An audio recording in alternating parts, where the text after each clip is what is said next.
Hey guys, Jacob with Jacob Comics. Happy New Comic Book Day, August 23rd, 2023.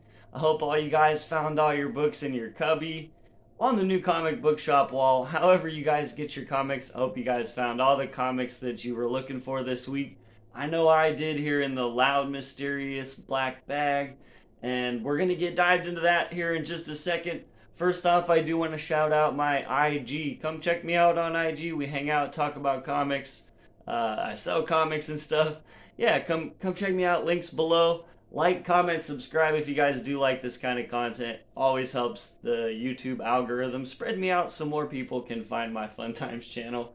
Alright, let's get dived in to the loud, mysterious black bag.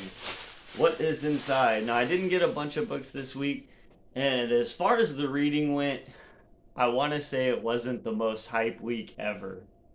That's just my personal opinion. And let's kind of talk about that. I'll talk about the books I got and why they were maybe a slight bit of a disappointment this week. Or at least, they weren't bad, but let's get into it. First up, in the number 4 spot, I got Venom 24 with actually kind of a super cool cover with Doom being venomized. Now this run has had its ups and downs, to be honest with you. I've been a bit more interested in the Dylan Brock storyline and what's kind of going on with that than the spacey adventures of Al Ewing, or head spacey adventures of Al Ewing. And so because of that, the series has definitely had I've had a mixed feeling about it this entire time, because I've really liked the issues that are a little bit more down to earth and just kind of feel like old school Spider-Man style storytelling with Eddie Brock's son Dylan Brock. And then there's the other side of it that's kind of this fantastical alternate reality that Eddie Brock's in now that he's become the King in Black, and he's sort of gone through a bunch of different stuff since all that's gone down, and I'm just not sure it congeals really well as a whole for me, to where they are in the story now, where he's kind of back on Earth, but he's still like, oh, I have to go back and solve this problem. I don't want to spoil the book for you or anything, but so he ends up going to Doctor Doom for help, and Doctor Doom doesn't really want to help him. So there's a bit of an entertaining bit there where Doctor Doom and him are actually like having this dinner at a dinner table before their confrontation, and the confrontation's coming, and they're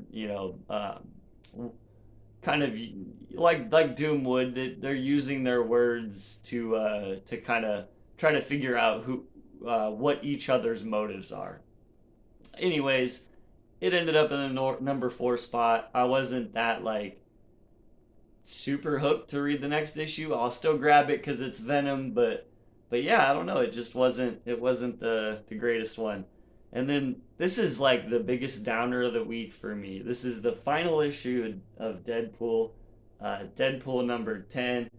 It's actually a run I've been having a lot of fun with, and I would have put this higher on the list, except for the fact that this is the final issue, and at the end of this issue, we really set up a kind of like a side cast of characters for Deadpool for a possible new series and a bunch of stories to be told.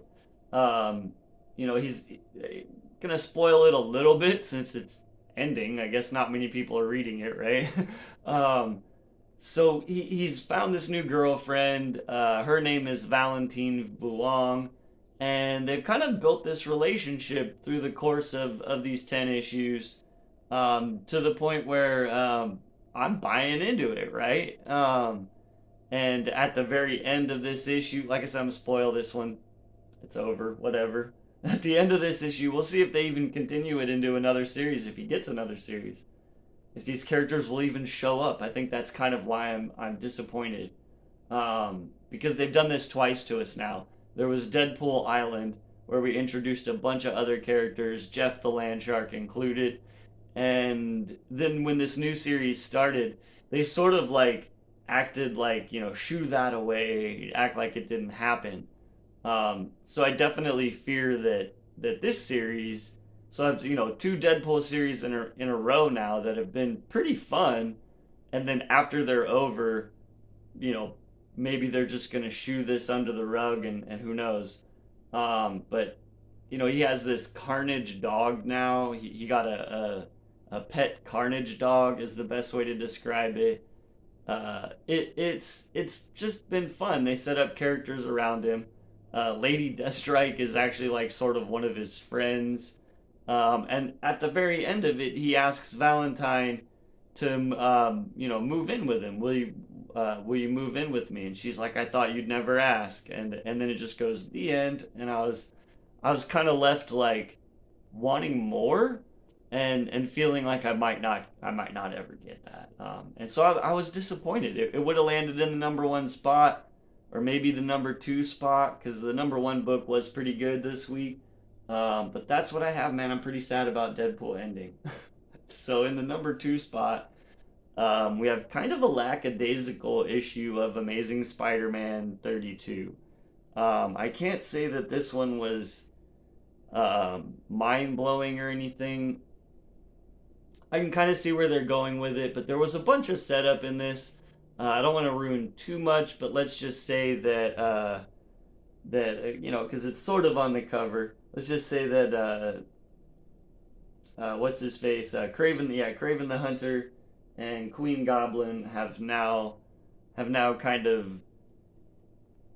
gotten together in a relationship, which seems more like Queen Goblin is using Craven to help her hunt Norman. She's still trying to get rid of all her sins and give them back to Norman, right? And that's kind of the crux of this storyline. Craven comes in to do just that, right? And Spider-Man's there to help Norman, who's now the Gold Goblin as well. And some fighting ensues, and something ends up happening that I don't want to spoil here, that could be interesting, but I'm not really sure what's going on. You know what I'm saying? I'm not really sure what the ramifications of this is yet. And so that doesn't really give me a good idea of like, oh yeah, raving reviews, this is amazing, because I don't really know where they're going with it. But yeah, some stuff happened, and maybe there's some setup. It could be going somewhere interesting. I'm not really sure though.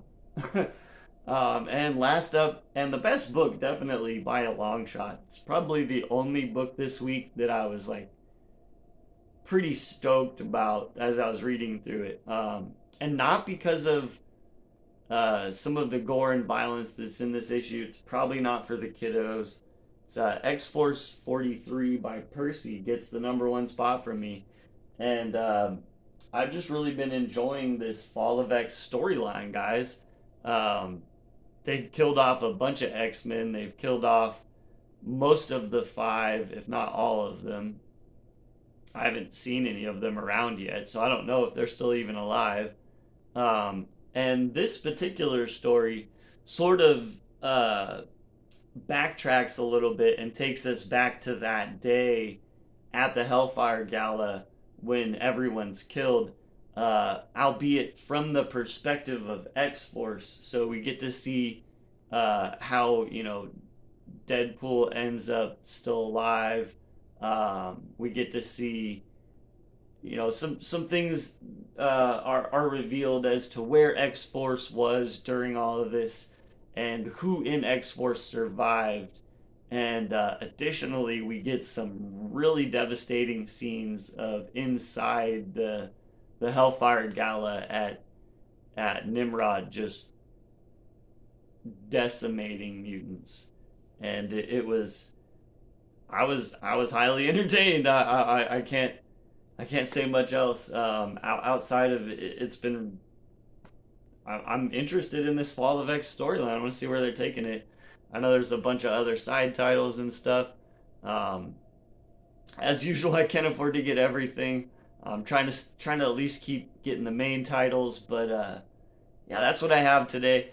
I had a blast with X Force. Definitely gets the #1 spot in my recommendation.